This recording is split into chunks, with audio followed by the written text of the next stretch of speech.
So everybody, we are, I can't say how much delighted to welcome Bruce Schneier, internationally renowned security technologist. We all call security guru, not only The Economist. He's the New York Times best-selling author of 14 books, including Click Here to Kill Everybody, as well as hundreds of articles, essays, and academic papers. His influential newsletter, Cryptogram, and blog, Schneier on Security, are read by over 250,000 people. Schneier is a fellow at the Berkman Klein Center for Internet and Society at Harvard University, a lecturer in public policy at the Harvard Kennedy School, a board member of the Electronic Frontier Foundation, Access Now, and the Tor Project, and an advisory board member of EPIC and verifiedvoting.org. He is the chief of security architecture at INRAPT. If you want to know about INRAPT, follow our activities with Solid. So Bruce, I'm muting myself for you to speak. Participants, please put your questions in the Q&A and not in anywhere in the chat. Thank you so much. Bruce. Thanks for having me, and apologies for not being there in person. I miss traveling, I miss people, I miss everything. And I didn't even think that, of course you have a connection with Tim Berners-Lee and Solid. I mean, of course. But that is actually not what I want to talk about today. What I want to talk about is a world of interconnected computers and what it means for society, what it means for the world. The way I want to phrase it is that everything is becoming a computer. I mean, this is not a phone. This is a small portable computer that happens to make phone calls. And similarly, your refrigerator is a computer that keeps things cold, and your microwave oven is a computer that makes things hot, and an ATM machine is a computer with money inside. And your car is a computer with 4 wheels and an engine. Actually, to be fair, it is a 100+ computer distributed system with 4 wheels and an engine. But so this is more than the Internet of Things. It's more than the internet. It's this connected, immersive world of data and computing.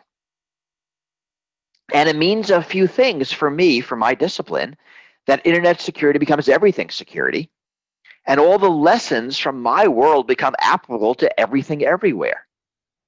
So I want to start with 6 lessons from computer security of why computers are hard to secure. All right, so lesson 1, most software is poorly written and insecure. Reasons, basic economics, we don't want to pay for quality software.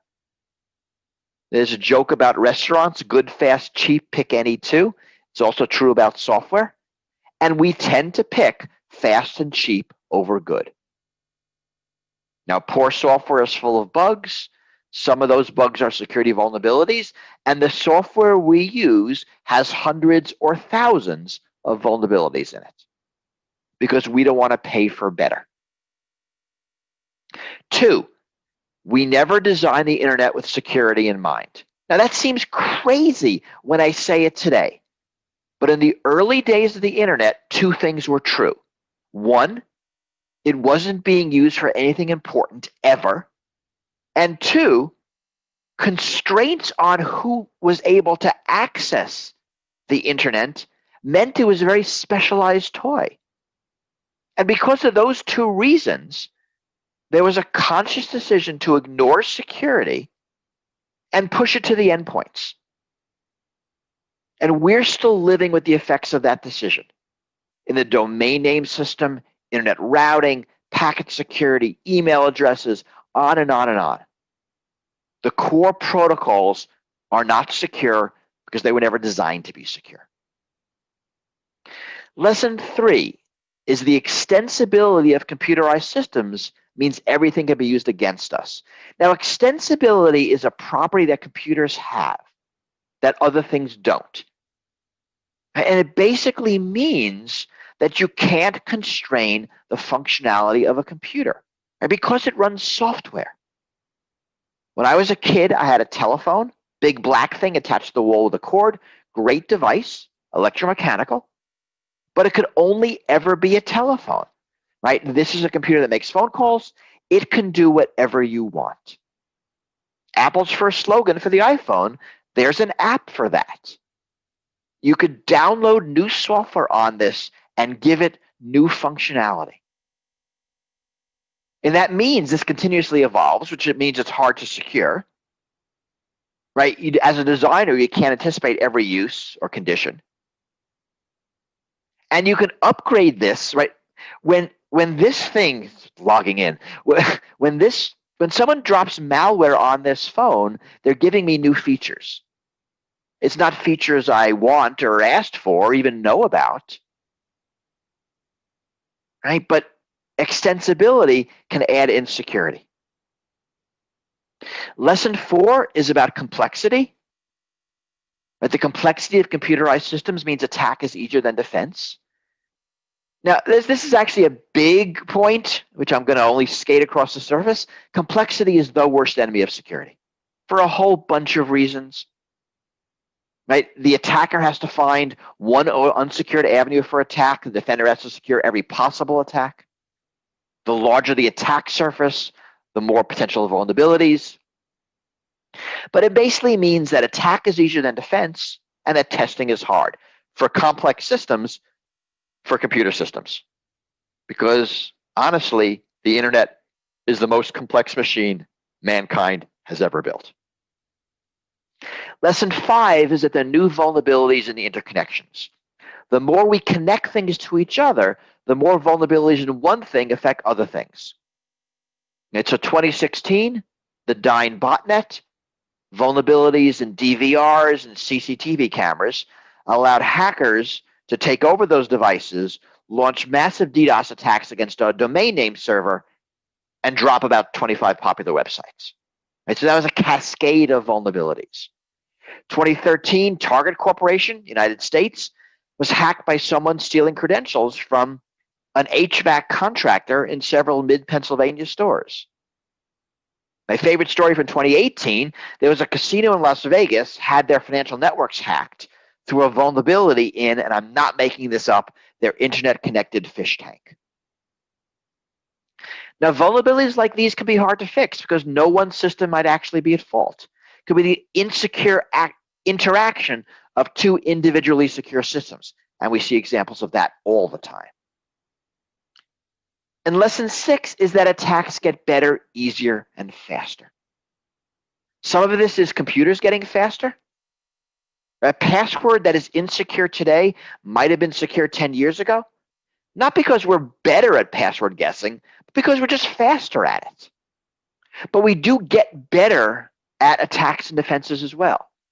Attackers get smarter, they adapt. And there are these arms races, ATM machines, spam versus anti-spam, deepfakes versus deepfake detectors. And expertise flows downhill. What today is a top secret NSA program, tomorrow becomes a PhD thesis, and the next day becomes a criminal hacking tool. Now, none of these 6 lessons are new. And up to now, this has all been a manageable problem. What's changing, actually, it's a confluence of reasons, and I think we're reaching a crisis. What's changing is what computers can do. Automation, autonomy, and physical agency bring new dangers. So traditionally in computer security, we're concerned with confidentiality. You might have heard of the CIA triad. That's not my intelligence agency. That stands for confidentiality, integrity, and availability. Those are the 3 properties that I am expected to provide as a computer security professional. Most of the time, when there is a security story in the news, it is a confidentiality breach, right? Privacy, data theft, data misuse. So that's the Target hack I mentioned, Equifax, the OPM hack, Facebook and Cambridge Analytica. Someone stole our data and they're doing something with it that we don't like. But the threats come in many forms. There are availability threats. I mentioned the Dyn botnet, DDoS attacks. That is an availability attack. Ransomware is an availability attack. There are integrity threats. Right? If I hack a bank and change a bunch of bank balances, I'm not stealing anything, but I'm changing the integrity of the financial database. But today, the integrity and availability threats are much worse than the confidentiality threats. Their effects are much greater. There are real risks to life and property.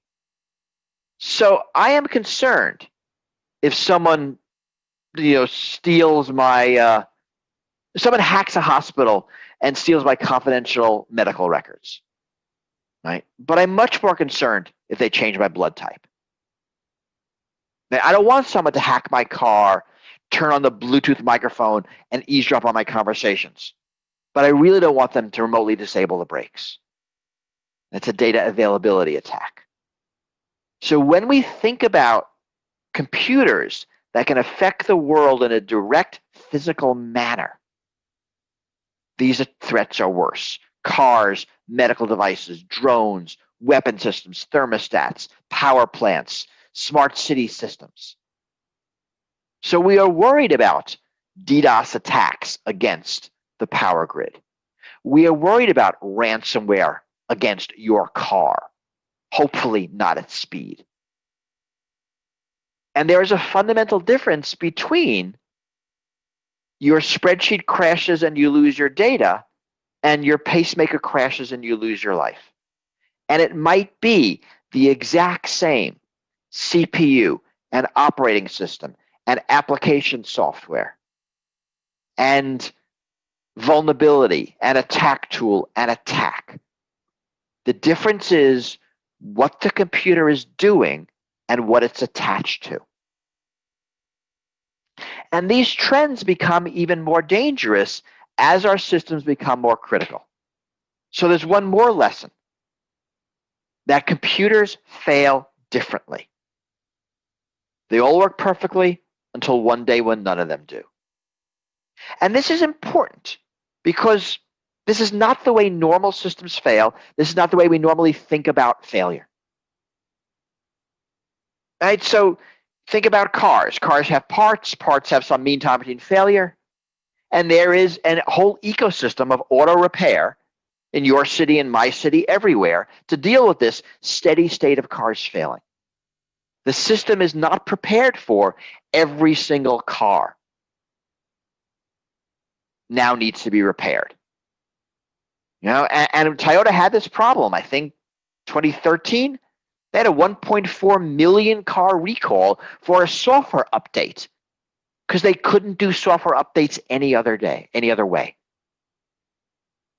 Or there is a company that makes hotel room door locks. All right, everyone remember hotel rooms? So these are keyless entry systems. You'd get a card to the front desk, you'd wave it in front of your door, and the lock would open. So some near-term Bluetooth-like interface. There was a vulnerability found in Amity Lock some years ago. And the way you repaired it was you went to every lock in a hotel manually and updated the software. And hotels have mechanisms for dealing with broken locks. I'll make it up. They have a locksmith on call. They have a problem. They call the locksmith in, who rehangs the door or changes out the lock or makes a new key or does whatever. They had no mechanism for every one of our 600 hotel rooms needs to be fixed. And a lot of times, and still, that vulnerability was not fixed. It was not patched. Because the failure mode was something the hotels couldn't deal with. Now, at the same time all of these things are happening, our long-standing security systems are starting to fail. And I want to talk about three of them. The first one is patching. Patching is failing as a security paradigm. Now, patching is important. It's how we get security. Right? I mean, our computers and our phones, they're as secure as they are, well, really for two reasons. The first is there are engineers at Microsoft and Apple and Google, and they do their best to design them to be secure in the first place. And two, those same engineering teams are able to quickly and effectively deliver security patches when someone discovers a vulnerability. Right? Microsoft has Patch Tuesday once a month. Apple does it more ad hoc. But there is this mechanism of patching, and that is how we get security. This isn't true for low-cost embedded systems like DVRs and home routers. They're built at a much lower profit margin. They're often built offshore by third parties. They have ad hoc teams that design the software and then disperse. And there aren't security teams continually associated with these devices who are able to write patches. Even worse, many of these devices have no way to patch their software or firmware. And I'm thinking about low-cost devices like home appliances or toys, consumer goods. I mean, right now, the way you update your home router is you throw it away and buy a new one. That's the patch mechanism. We don't have another. But we do get security from the fact that we replace our computers and phones every few years. This is not true for embedded systems. We replace our DVRs, what, every 5 to 10 years? Our refrigerators every 25 years? We replace our thermostats at our homes approximately never. And this is important. Right? If you buy a car today, let's say the software is 2 years old, and you're going to drive it for 10 years, sell it, someone else buys it, they drive for 10 years. You sell it again. At that point, someone else buys it, puts it on a boat, sends it to somewhere in the third world. For me, it's somewhere in Latin America. If you're in Europe, it's probably somewhere in Africa, where someone else buys it and drives another 10 to 20 years. It's okay. You try to find a computer from 1978. Try to boot it up. Try to make it secure. There's a reason Microsoft and Apple depreciate their operating systems after only a few generations. We have no idea how to maintain 30 or 40-year-old consumer software. We haven't a clue. And we have to do it. And this is not something the market can fix because neither the buyer nor seller care. Right? We're talking consumer devices. Both the buyer and seller want cheap devices that work. The second thing that's starting to fail is authentication.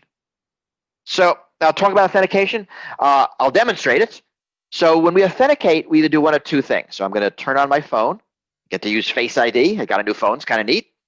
And I'm going to check my email. Right? So that was me authenticating to a thing and then me authenticating to a remote service. Now, that's going to be different.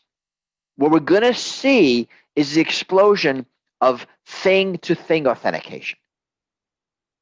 Right? Not me to something, but something to something else. Right? And this is 5G, right? 5G is not about you watching Netflix faster. It's about all the things in our world, all the computerized everything, talking to each other. So if you think about it, if you have 100 IoT devices in your personal orbit and they need to talk to each other, that's 10,000 authentications, right? 5,000 pairs, right? If you have 1,000 devices, that's 500,000 authentications. We don't know how to do that at scale. We know how to do a little bit of it, right? Right now, when I go to my car, this device automatically authenticates to the car, uses the speakers and microphone, right? And that works. That's Bluetooth. Think about Bluetooth. It worked because I set it up manually. That does not scale to 500 or 500,000 things. We don't have a good answer for authentication, thing-to-thing at scale. The third thing that's failing is supply chain security. And this is actually insurmountably hard. You're in the news in the past year. It's all been about Huawei, right? Should we trust Chinese-made networking equipment? Before that, it was ZTE, another Chinese company. A few years ago, it was about Kaspersky. Should we trust Russian-made antivirus equipment? This is not just the United States. In 2014, China banned Kaspersky, and actually also the US company Symantec. Last few years, India is banning a lot of software, smartphone apps, other things out of China. Back in 1997, there was a debate about the company Checkpoint. Now, can we trust an Israeli security company? Now, this is actually a reasonable question to ask. Can you trust software built in a country whose government you don't trust? But this is just the beginning of a much more complex problem. This is certainly a US product, but it's not made in the US. Its software isn't written in the US. Its chips aren't fabbed in the US. Its programmers carry 100 different passports. And we've found backdoors in American-made products, Juniper firewalls, D-Link routers. We don't know where they came from. And there's a lot more. We have to trust the distribution mechanism. We see fake apps all the time in the Google Play Store. We have to trust their update mechanism. Right? NotPetya was distributed through a fake update of a popular Ukrainian accounting package. We have to trust our shipping mechanism. The NSA installed backdoors into Cisco equipment destined for the Syrian telephone company. I read a paper a few years ago. You can hack an iPhone through a malicious replacement screen. So here's the problem. We can't trust anyone, yet we have to trust everyone.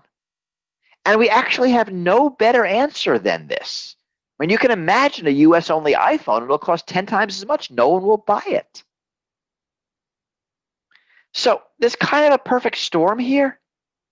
Security is failing just as everything is becoming connected. And we've been okay with an unregulated tech space because it didn't matter. And this is no longer sustainable. So getting the policy right is critical because primarily this is a policy problem and law and tech need to work together. I think this is the most important lesson of Edward Snowden.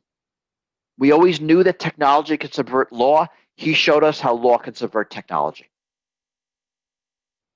So my recent book about this, which with the awesome title of Click Here to Kill Everybody, talks about security policy and the mechanisms to fix this now physically dangerous world that computers are causing.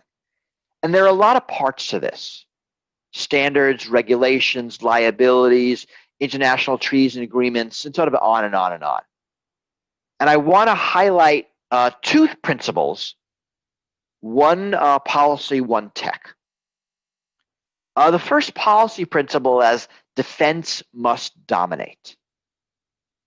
That when we choose between offense and defense, we must choose defense. And the way to think about this is there's one world, one network, one answer.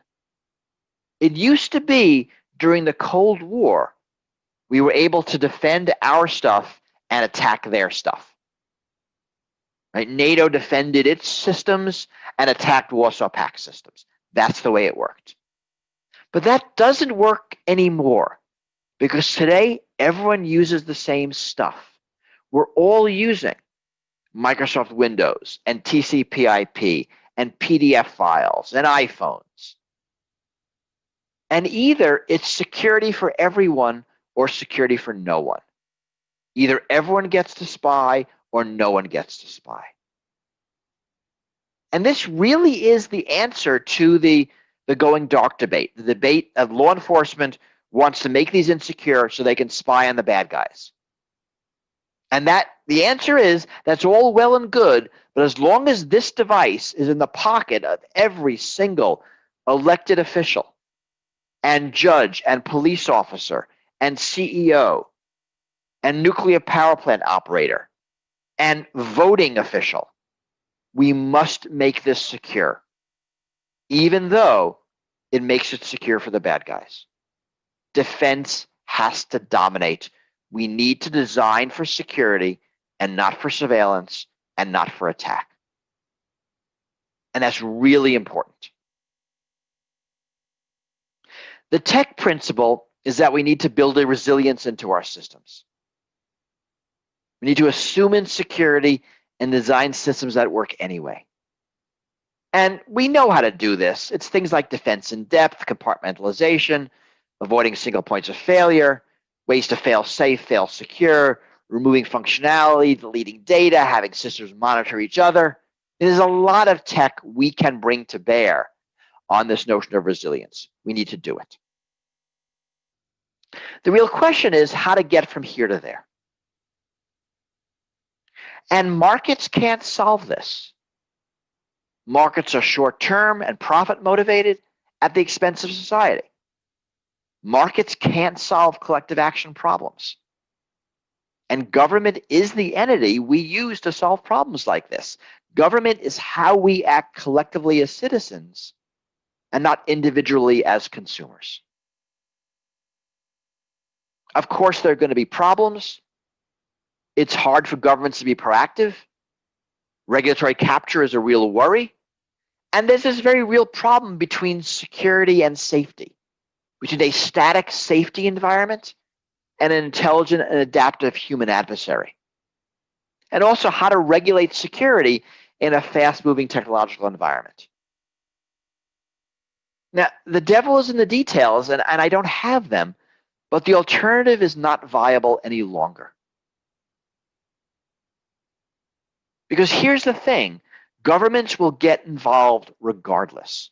The risks are too great and the stakes are too high. Governments are already involved in physical systems, cars, planes, consumer goods, workplace. And the physical threats of the IoT will force them to act.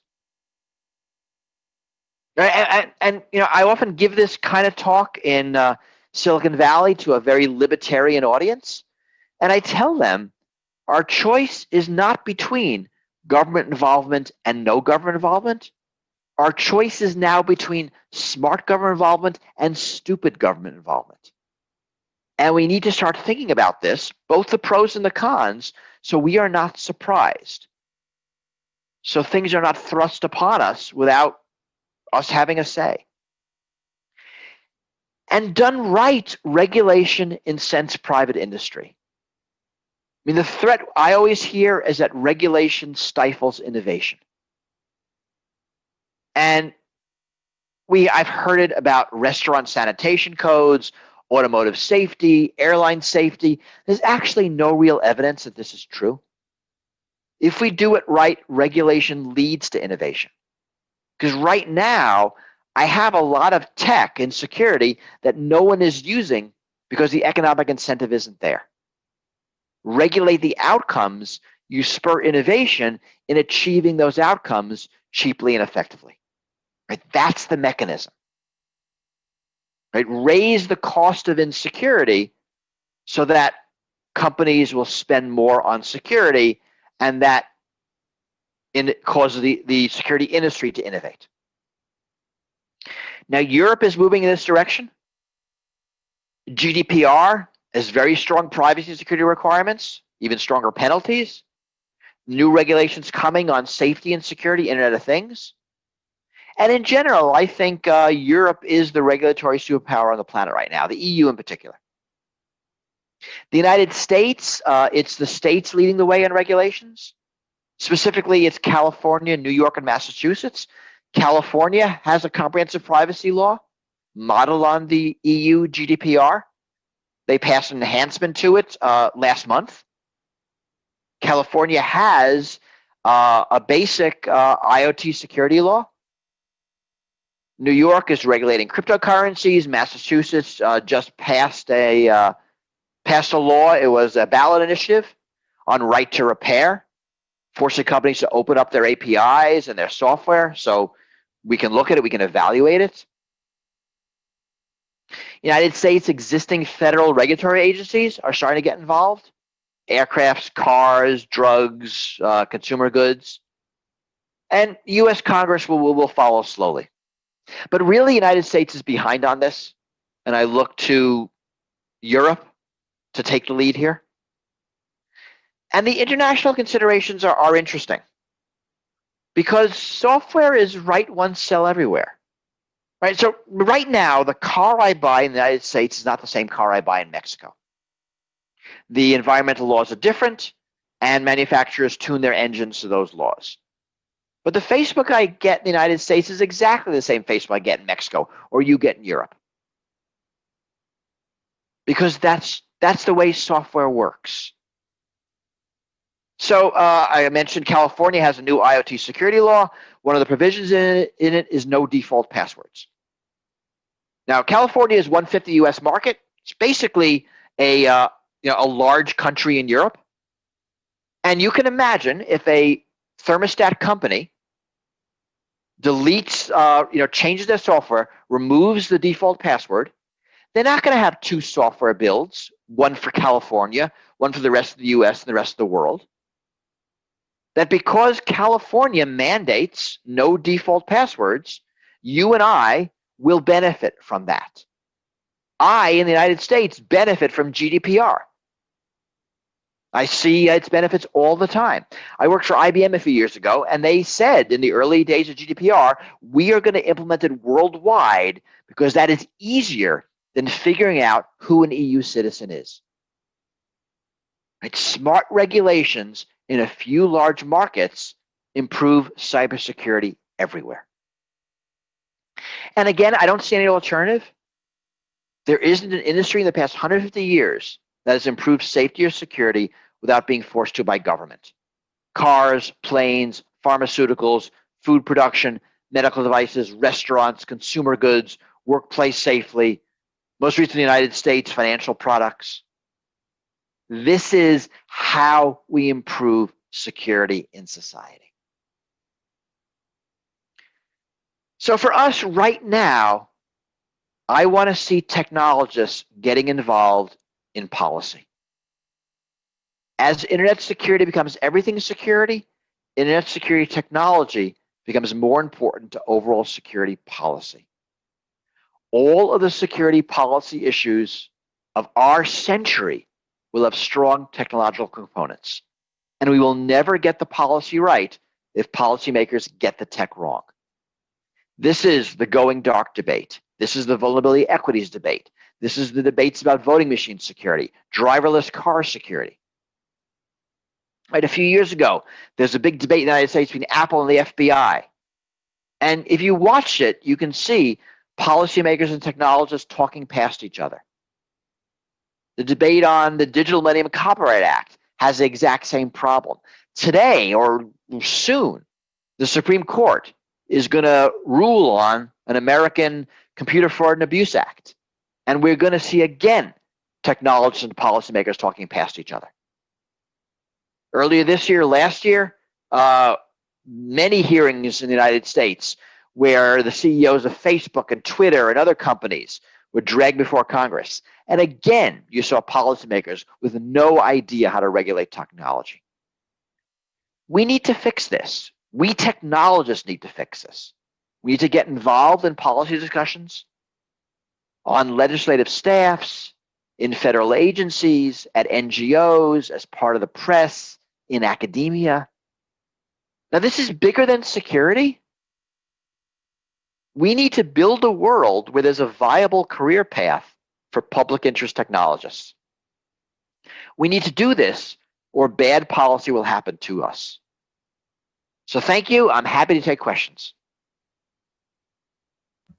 I'm unmuting myself. Thank you so much. The clarity of your ideas makes the talk optimistic and clear. Thank you so much. We don't have a lot of questions in the Q&A, therefore... You'll be surprised. They will pop up slowly as we go. So give them all time. It's not, I will have difficulty to apply censorship. So question number 1 by Giuseppe. Can we reduce complexity by isolating critical data or applications in a different system or networks? This is admittedly not cheap and not user-friendly. Is this a policy, let's say, statement that one can make? I mean, all things work, and it's all very context dependent. So yes, data separation is one of the security tools we can use, and there are going to be instances where that's the right thing to do. But the second part of the question is the important one. It's not going to be cheap.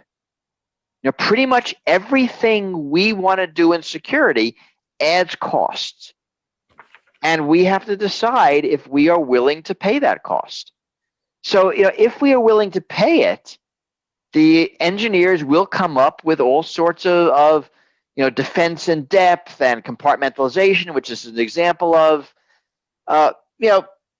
different types of solutions. And I don't want to pre-create the solution because they are going to be dependent on the details. Right. But yes, this is the sort of thing we have to think about.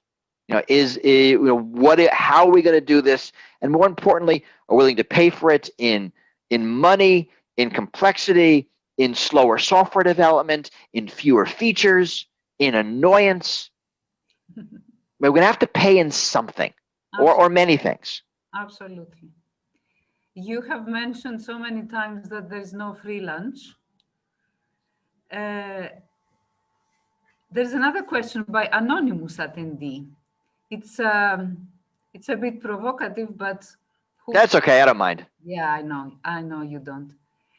The question says, which government can you trust? So and this is an important question, and I think it's actually a very hard question to ask, and I actually wrote a book on trust. I'll hold it up with another awesome title. I always like my titles, of Liars and Outliers. And the point I make here is that you have to trust. This notion of trustless systems and I don't trust anybody is complete and utter nonsense. That you always have to trust. And you trust all the time, thousands of times per day. You don't think about it. And that is a measure of how well society handles trust, that we can trust with absolute certainty, or at least certainty enough not to have to think about it. Mm-hmm. And the question to ask is, you're going to have to trust a government, many governments. You're going to have to trust the government you're in. You're going to have to trust the government where you receive, who's going to produce your food, your software, your electronics, so many things. The country where your data is, the country where your infrastructure is being created. Now, sometimes you have no choice. I mean, I actually don't know what country my computer was built, but I have to trust that country. Let's assume it's China. I don't know, what country this iPhone was built in. I don't know what country the software programmers who signed off on the software. I mean, I don't know any of this stuff. But you must trust somebody, So, I don't know how many of you all listening are physically in Switzerland, but I'm sure a lot of your data is not in Switzerland. Now, you might have to decide. Am I going to put it in the US? Am I going to put it in France or Germany? Am I going to put it in Japan or Australia or China, where power is cheaper? And you're going to have to make these decisions, or they'll be made for you. And if you start running the numbers, it will be a surprising amount of these decisions you will have to make. It's probably most of the time where you can just ignore them. But there's no, I don't trust anybody. And actually, surprisingly often, putting your data in not your country is a smarter alternative because they just have less power over you. Right? So if I have my data in the United States, I have to trust the American political and legal system, that my data won't be misused by the government. I largely do trust that system. If I put my data in Canada, I have to trust the Canadian system, but why do I care if Canada has my data? And you can imagine if you lived in a third world country where the government is untrustworthy, you would say, I'd rather have my data in Switzerland. I'd rather have my data in the United States. Sure, the NSA can get at it, but what do I care about the NSA? I care about my own government, my own police, That's my safety. So it's not at all obvious what country you trust. So it's actually a very complex and interesting question. That was a very good and open-minded answer, and very optimistic as well, because you imply that some country governments don't collaborate in order to pass the information from one to another. But now I have to make a hard decision, because as you correctly guessed, the questions are popping up like mushrooms. I told you. I know. So given your limited time, I have to move faster. All right, I'll answer in one-word answers. Say that again? So I'll answer in one-word answers. Fantastic, thank you. That would be nice. I'm sure you can do it.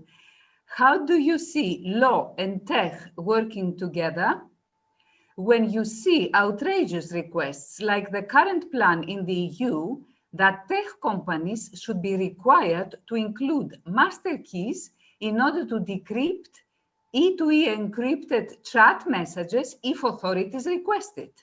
By Adrian, security expert. Right, so this is, right, I agree, this is the problem, and we have to work together. We have no alternative. So yes, you just described, and I've mentioned it in my talk, an area, this is the going dark debate, where governments are pushing for backdoors in the equipment we use. I mean, it's a disastrous policy. It can't be done well, it can't be done securely, it'll result in all sorts of badnesses, and it is our job as technologists to be involved in those discussions. Otherwise, we will get that kind of bad outcome. That is an outcome that is a result of policymakers and technologists not working together. And that's what we need to change. Thank you. Next question by Shah Rukh. Say a few words about browser fingerprinting. Do you think it is a solvable problem? And how big of a problem do you think it is? I don't think we know how. So the pricing process. So in general, on the web, websites want to identify you, right? Facebook, Google, all of them. They want to know who you are. Normally, the way this is done is through cookies, which is basically a random number that the site will give to your computer so they can find you later. There are lots of ways to block cookies. And there are these other mechanisms that are used to identify individual browsers and therefore individual users. One of them is called browser fingerprinting. And basically that means your browser is likely to be unique in its characteristics. And there's a website, EFF, actually others do as well, have a website where you can go and check whether your browser is unique. And I checked, and mine was, because there's so many, and it has to do with the fonts that are installed and the order they're installed. There's so many things that combinatorically just blow up. So you're likely to have a unique browser fingerprint, which means you can be identified even if you are not logged in. How big a problem is this? Actually, I don't think we know. We don't know the pervasiveness that sites use browser fingerprinting. Is it solvable? Of course it is. Right? It's super easy to solve. Just, we need some kind of plugin that doesn't reveal all of this information that can be used to browser fingerprint people, like the fonts installed on your browser. So yeah, it's a pretty easy problem to solve. And I actually don't know if there are plugins that will hide your browser fingerprint. There probably are. Thank you. Next question from Jakob. From your experience, looking, for example, at the crypto wars, is there anything that technologists fundamentally did not understand about the policy-making process? I think we didn't understand anything about the policy-making process. Yeah.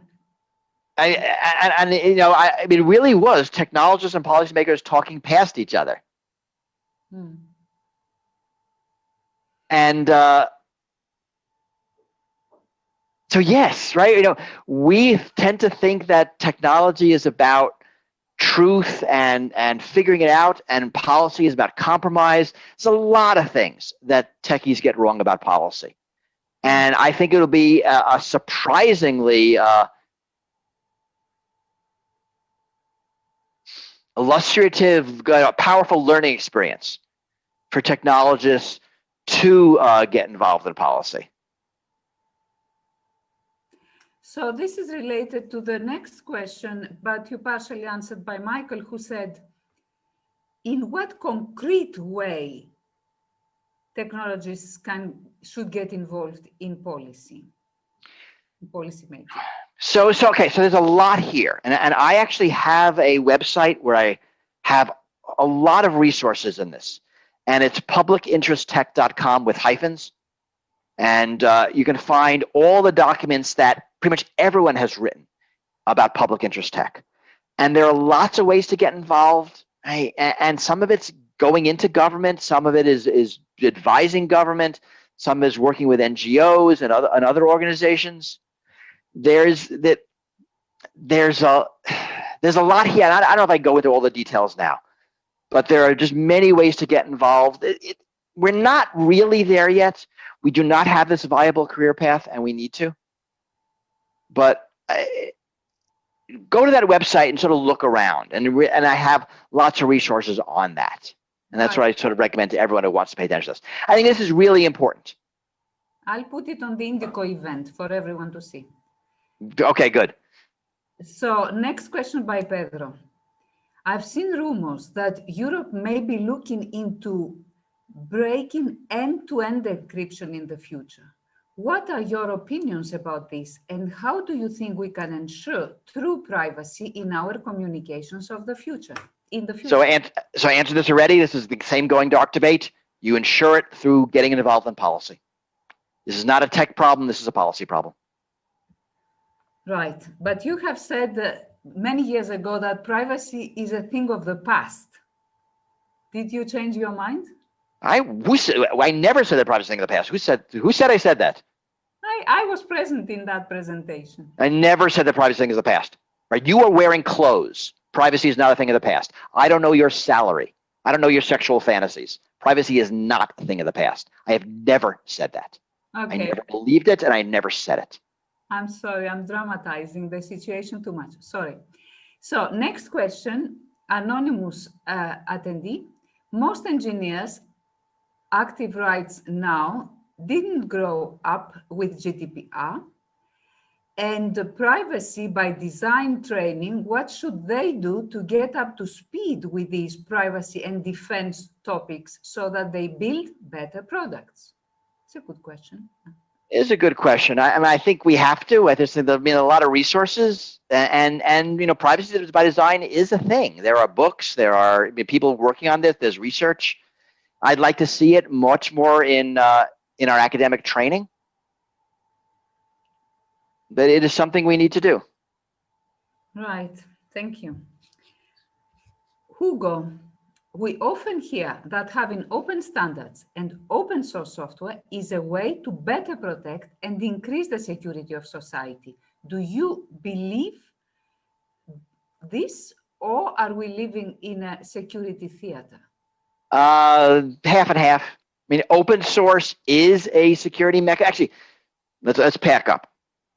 Software needs to be evaluated. Security evaluations of software is an important security mechanism. There are two ways you can do that, right? You can have a closed source system and pay people to evaluate it. You can have an open source system and hope people evaluate it for free. Open source does not magically make something more secure, but it makes something auditable. Now, in some cases, you want that, right? I mean, for like voting software, I really want it to be open source because I know it is important enough that people will evaluate it.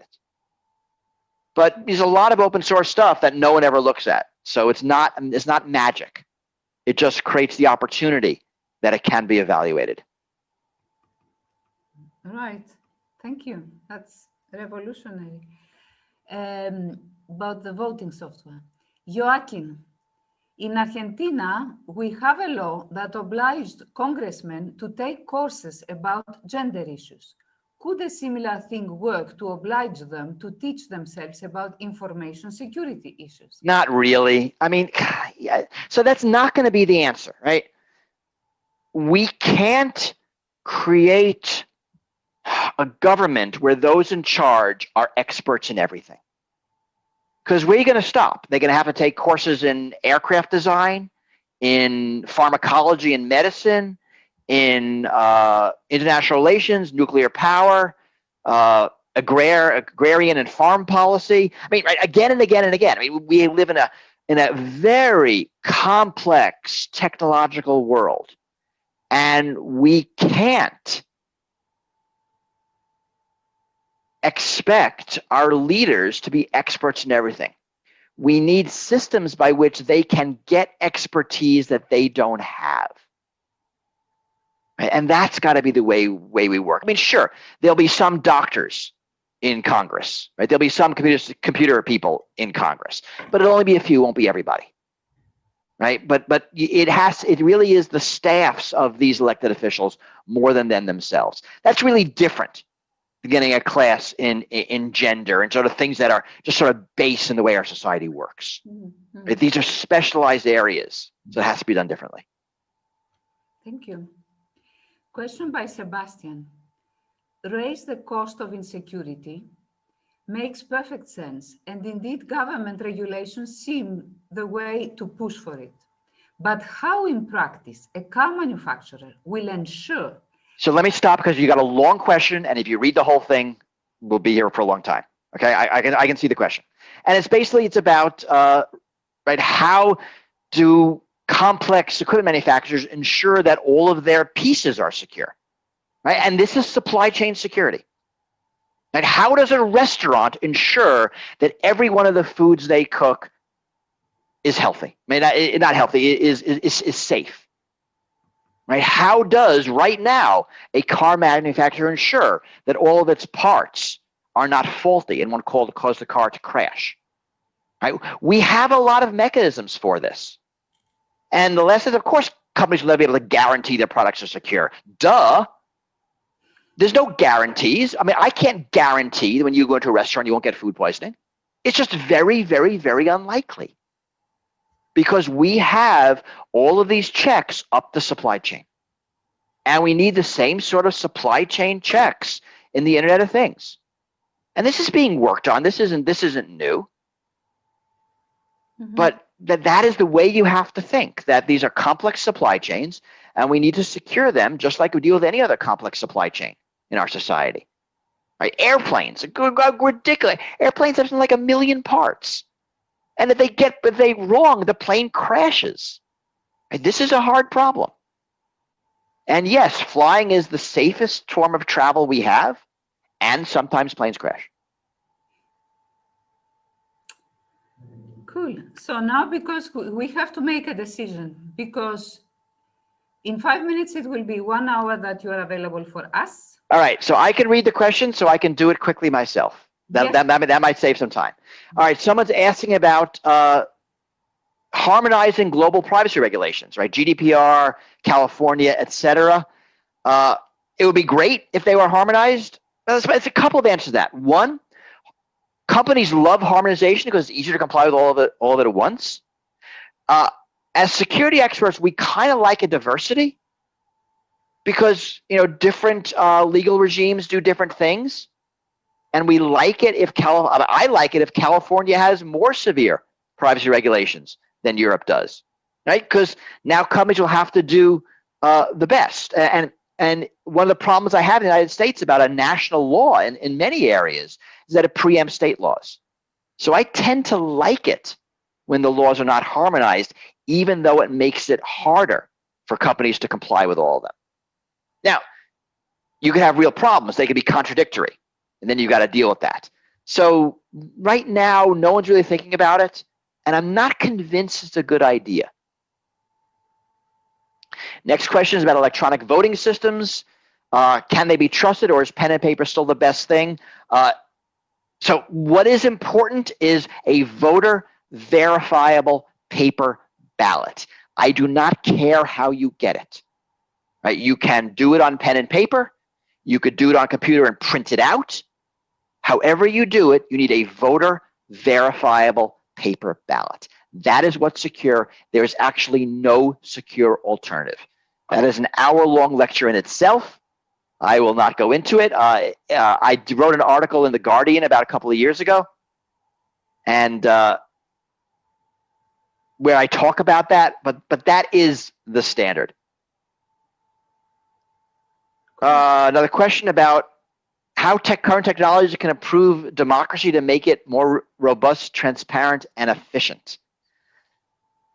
This is an interesting question. This is something I'm working on, and I don't have a good answer, but I'm trying to write things in this, looking at democracy as an information system, and figure out what we in computer security can bring to the mechanisms of democracy and to make it more secure, more robust is probably is a good way to say it. It's work I'm doing with Henry Farrell, who is a political scientist at Johns Hopkins University. And if you just type his name and my name into Google, you'll see the things I've already written on that. And it is a hard, I think, really interesting question. So that is a nice thing to hear. Cool. And okay, there's a few more. I'm going to last one is about is your trust? Do you like the blockchain? No, blockchain is a completely useless technology that has no value at all. That sounds extreme, but actually pretty much every computer security person says that. Only blockchain bros like blockchain. And I also did an essay on that. If you type Schneier blockchain, if you you'll be able to see the essay I wrote on blockchain. So that is I think a good question, but something I think I've covered. And last question, I'm going to look at them right now. Oh wow, what should I answer? So many now. All right, I'm going to answer this one. It's about marketing. It's about personalized marketing, which is obviously incredibly intrusive. And what is the balance between marketing and privacy? You know, this is a policy question, right? This is exactly what we should be weighing in on. And maybe it's things like, you know, personalized marketing is morally abhorrent. Maybe it's something that marketing at the individual level is something we're going to declare to be illegal and an unfair trade practice. Right? We get to decide what the balance is between personalized marketing and privacy. And we should decide that as society. Right now, that balance is decided by a bunch of multi-billion-dollar tech firms. And they decide it based on their personal profits. That's how the decision is made. It would be nice if we can make that decision as society based on all the things that matter to us and all the things that we hold dear. And that is us getting involved in policy discussions. Because there's a lot of tech that you could bring to bear. Privacy enhancing technologies. Do we want to use them? To what degree? What's going on? This is important. And it's stuff we need to talk about. So thank you all. Thank you for listening. Thank you for being with me virtually. I again apologize. I'm not there for real. I wish I was.